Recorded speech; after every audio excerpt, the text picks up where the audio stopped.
Folks, on this page, we're going to get into the two types of matrix multiplication that you can do. The first is scalar multiplication, which is where we multiply every entry by the same number. So this is actually similar to what we did in the previous video with multiplying that negative or distributing that -1 into all of the terms in the matrix. So scalar multiplication is essentially distribution. Whereas matrix multiplication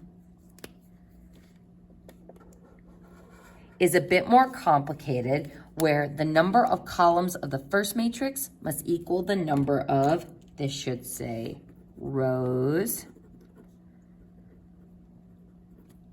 of the second matrix for this to work. So scalar multiplication, fairly easy. Matrix multiplication, a little bit more complicated, but not too bad once we get the hang of it. So we're gonna start by looking at scalar multiplication. So just like if I had -3 outside of a parentheses, we would distribute it into every item in the parentheses. When I have this -3 sitting outside of the matrix, this is implied multiplication, so we are going to distribute that -3 to every single part of that matrix, which gives me, not forgetting your matrix notation, 15, -24, -12, and +18. And that is my new matrix. We can also do a combination of operations, doing what we are doing with scalar multiplication here, and also combining what we did on the previous page. So scalar multiplication, if I distribute that 5 to every single term in that matrix, we will get -10, 15, -30, and 5. Then if I distribute that 1/2 to everybody in the matrix, we would get 3 and 0, and -3/2 and -1/2. Now, for the most part, since my math lab is typically going to be looking for fractions in your answer, I would leave these as fractions, but for our matrix operation here, we can go ahead and make that a -1.5. and the -0.5, that's going to make adding those two matrices a little bit easier. So first, before we decide on whether we can add these matrices together, we need to think about the dimensions. This is a 2 by 2 matrix, and this is a 2 by 2 matrix. So because the matrix dimensions are the same, we can add those together, giving us another 2 by 2 matrix. So -7, -30, 13.5, and 4.5. So we'll just go ahead and leave those as decimals, though we could use our calculator to turn those back into fractions. So folks, just a heads up in case you were unaware of this, your calculator can easily turn decimals back into fractions using the following key sequence: 13.5, and then math, enter, enter, to turn it back into a fraction. So we could do 4.5, math, enter, enter, and that will turn it back into a fraction as well. Now, for my math lab, just be careful on the form it wants the answer to be in. Sometimes it does not care, but a lot of times it will prefer the fractional answer. All right, folks, deep breaths, and we are ready to start multiplying matrices together. So this box is where we kind of outline the steps, but I will say that multiplying matrices is kind of more of a visual process. So if you're looking at this going, ugh, it's kind of a lot, seeing the steps written out is to me kind of more difficult than like watching the steps work. So bear with me as we fill in some of these blanks. First, in order to multiply matrices together, such as matrix A times matrix B, we have to check the dimensions. So similar to adding and subtracting. However, instead of the dimensions needing to be exactly the same, instead, we only need the number of columns in the first matrix to equal the number of rows in the second matrix. Think the insides have to be the same. So for example, if this is matrix A, we could say that this has dimensions of rows by columns. So rows of matrix 1, columns of matrix 1. And then matrix B has dimensions of rows by columns.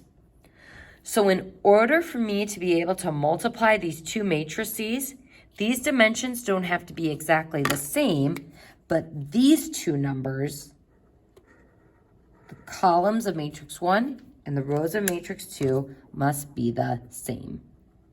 So if we write our dimensions right next to each other, the inside dimensions have to be the same in order for us to multiply. Now, step 2 says, write the dimensions of the result, which would be matrix C. The answer's dimensions equal the number of rows of the first matrix and the number of columns of the second matrix. Think outside is the answer. So our inside dimensions tell us whether we can multiply them together, and then these outer dimensions give us the dimensions of our result. So matrix C, or my answer to multiplying those two matrices together, would be the number of rows of matrix 1 by the number of columns of matrix 2. And again, folks, it seems like a lot, because it is a lot, but I promise it's going to make more sense once we start to see this in action. So again, this is why we spent that time in the previous videos looking at dimensions, because it plays a very large role in how we multiply matrices together.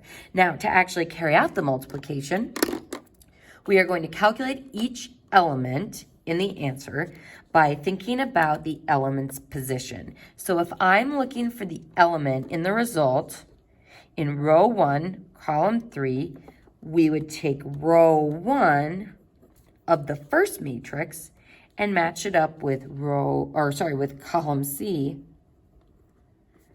column 3 of the second matrix.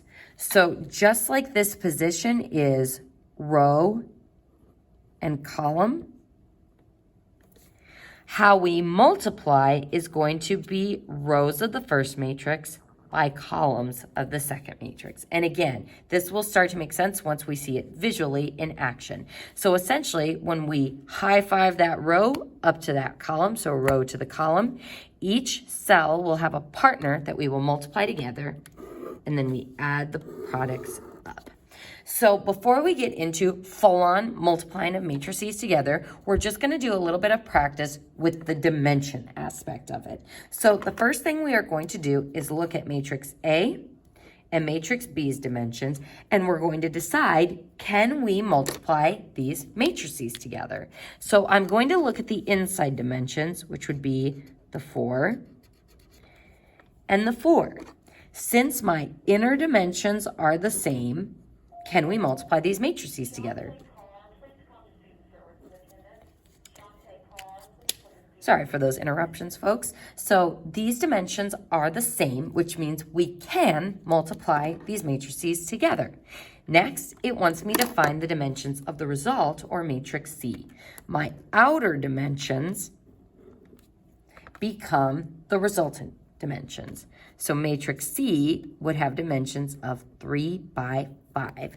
So this is kind of strange for multiple reasons, but notice that my original matrix was a 3 by 4, my second matrix was a 4 by 5, and then my resultant matrix is a 3 by 5. So I multiply two different matrices together, and I get a matrix with entirely different dimensions. So it's kind of interesting and also kind of weird. So let's go ahead and look at number 2.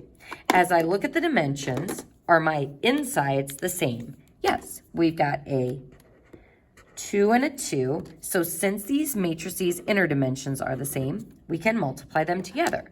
So what would the resultant matrix dimensions be? The outside dimensions, or a 1 by 7. All right. Now, if we look at number 3, my inside dimensions are 3 and 4. Since these are not the same, we actually can't multiply these matrices together. So what do we say is the answer to this? It is not possible. And you'll see why once we start doing the actual multiplication, why this setup